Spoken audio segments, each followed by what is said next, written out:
It feels like Marlo Hampton has always been a part of the Real Housewives of Atlanta, but for some strange reason, she has never gotten a peach. It's Justin Diego, and I am back with another binge-worthy video. Today, let's talk about Marlo's journey on the show and why she may never be a full-time cast member on the Real Housewives of Atlanta. There is a lot of theories and tea out there about Marlo Hampton, and I didn't want to just be another video, so I wanted to take in all of that information and give you guys the best answer to that question we've all been asking ourselves about Marlo for all these years.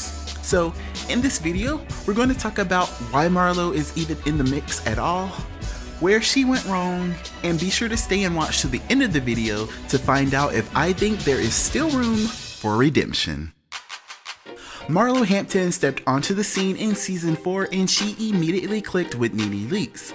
At that time, this alliance was perfect for the show because NeNe was outgrowing some of the girls and Marlo became the perfect sidekick with a little extra kick.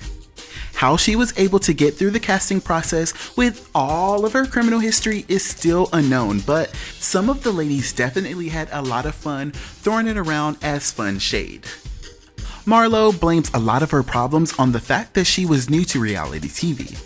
At the time, she was very naive about how the show worked and how editing can be used to make the show even more interesting. But editing cannot make you say the things that come out of your own mouth, can it? That game of reality is tricky.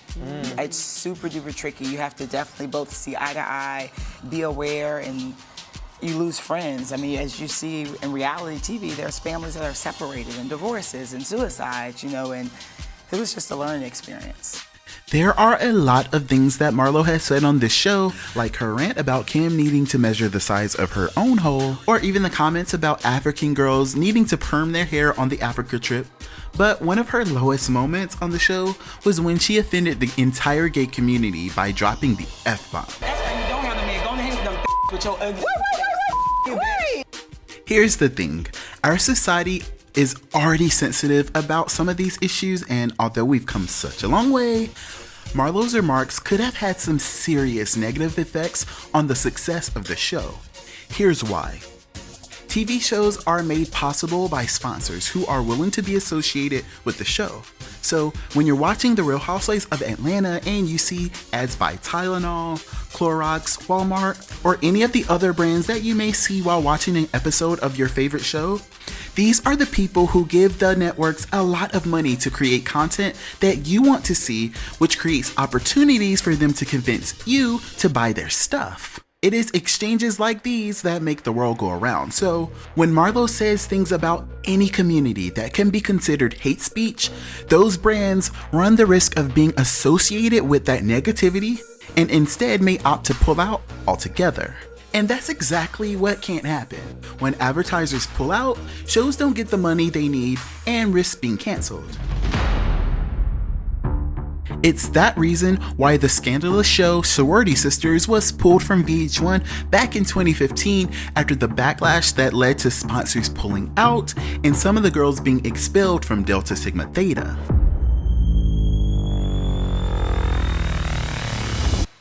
I'm not saying that controversy is all bad for reality TV. I mean, that's the reason why most of us watch. But there is no amount of shade or online chatter worth your whole entire show getting canceled. And if you remember, Marlo's statement raised a lot of controversy and is ultimately the reason why Miss Lawrence is no longer making appearances on the show. She said, that's why you're ugly and you ain't got no man because you hang around all those f***s. All those f***s. She said all those f***s.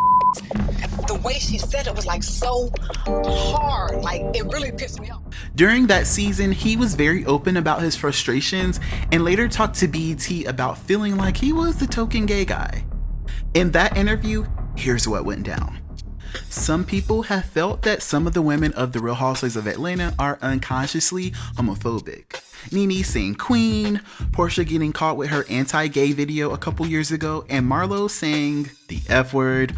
Are people being too critical, or is there really some unconscious homophobia? Miss Lawrence replied, I left the Real Housewives of Atlanta for that very reason. Well, That's one of the reasons that I left. We don't hold a lot of women accountable for the cultural appropriation. They love to borrow the culture, steal intellectual property from the gay community, and most of them don't give back. The first time an inflammatory situation arises, the first thing that comes out of their mouth is Queen or the F-bomb. The one episode where Kenya's friend got beat up at NeNe's party, no one was held accountable. There was no real apology put in place. I knew then that was not a place to occupy my time. I knew that there's no way I can call myself a social activist and be a real activist for my community on that show. So basically, Marlo Hampton has been too controversial for the show, and her insensitive jabs may have cost her her peach. But it doesn't end there. If you've been watching this season, you know that Marlo and NeNe have resolved their issues and are now good friends again, with Marlo even getting the Best Friends Goals award for helping NeNe look extra fabulous during her argument with Portia Williams. But what you may not know is NeNe Leakes might have had a role to play in Marlo's demise as well. It's no secret that NeNe Leakes is super powerful at the Bravo headquarters, and rightfully so. She has gone on to elevate the Housewives franchise and pave the way for those who came after her to do even bigger things than they had ever imagined. Woman enough to apologize. I just feel NeNe to this day has not apologized to me. Right. And I feel she's dead damn wrong. Like, I'm going to give y'all the tea, and I haven't gave the story to anyone. Okay. What y'all saw really did happen. With NeNe, she's a great individual.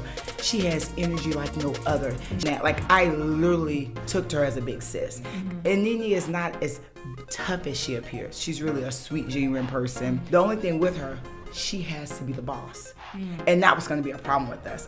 You're not the boss of me, boo. I've been on my own since I was 15, 16. You're not going to boss me. You're going to be my friend. I'm going to tell you if I like this or not, and that's it. Mm-hmm. So it all started at her wedding. Right. I guess I was just being a little too much. I've always been too much. That's what you loved about me, NeNe. You love when you can cry and come to me and I'll tell somebody off for you, because really you're not that bully that you portray to be on TV. You don't have really all that mouth. You have it on TV, but not in person. Right. You know Marlo gonna be right now in the mall and say something to you, cameras or not. You know, so NeNe really hurt me. Like, I was really hurt by the friendship. I got a call one day to get ready. It was whatever season I last was on. Cynthia was having the all-white party, and the producer called and was like, "Hey, get dressed. You know you're gonna go with NeNe and Greg." I went and got my white dress, tell them to get my hair and makeup done. I got a call. They're like, "I don't know what you did to NeNe, but you can't come. You know, she's called Stephen Weinstock them, and you know she's more important to them than you. She has a contract. She's been a day one original." I get it. You know, these are Jewish people. The business side, get y'all money. Forget Marlo crazy ass. You know, NeNe is our day one. We don't know what this fool gonna do. So NeNe told me she didn't want me to tape. She just had enough of me. She needed a break of me. First of all, that was too below the belt. Right now, boss, if he get on your nerves, don't try and interfere with his money. Yeah. Now that he's sexually harassing you, do this interview with Marlo. When Marlo leave, y'all just go. Mm-hmm. It's work. You not be Joe. It's business. So for you to pick up the phone, call New York to Stephen Weinstock now, and say, "I don't want her there with me," that hurts. Well, you already know my past. You know my story, where I came from. You should just love me enough to want me to win. If it's true that NeNe shut her peach down, is there hope now that Jesus has fixed it? Let's talk about redemption. On this platform, there are a lot of opportunities to make things right. There are times when these ladies do and say things that leave them in the hot seat, but we've all seen them bounce back. I'll be honest, during the summer, I remember seeing Marlo filming More Than Kenya and More Than Candy, and I gotta admit, I did get a little bit shook. I was wondering if Bravo was finally going to pay their dues and give Marlo a peach, but they did not. I'll cut to the chase. No, I do not think that Marlo Hampton will ever hold a peach on the Real Housewives of Atlanta. If there was ever a time to give her a peach, it would have been this season. Marlo right now is very involved with the show, and since NeNe and Marlo are on good terms again, this could have been that much needed shakeup that the show could use right about now. Instead, I think these storylines with these girls are on a decline, and Bravo, if you're paying attention to the current state of the world, you know that social media is making viewers even more powerful than ever before. And so that F-bomb situation, if it happened right now, I imagine the consequences would be much more severe. I feel like I'm going off, but I promise you I'm not. I actually like Marlo. In fact, I think right now she's doing everything right. I definitely don't have a peach, but I've always had a check. So I'm okay. I'm just saying. When I tell you, that's People always like, oh, she don't have a peach. She doesn't. I'm like, But you got a don't need check one. though. I'm not missing the beat though. Okay. Now, whether that check is from Bravo or from the screen teas that she's selling, she is making this platform work for her brand, and she's grown over 575,000 followers on Instagram alone. Now, as you can imagine, it took a lot of effort for me to make this video, so I would appreciate you all sharing this video and giving me some feedback. I want to know if you guys think that NeNe had a lot to do with Marlo being fired or like not getting a peach or whatever. Do you think like maybe race plays a part in it? Do you think like her background plays a part? Like, what is the reason? I'm pretty solid and I'm pretty firm in this decision. I really think that it's really all about like the risk that they take and maybe the repercussions when it comes to advertisers. But all that matters to me is that you guys appreciate this video and I want to know what you guys think. So thank you guys so much for watching. Please like and subscribe to Binge-worthy for more Real Housewives of Atlanta tea.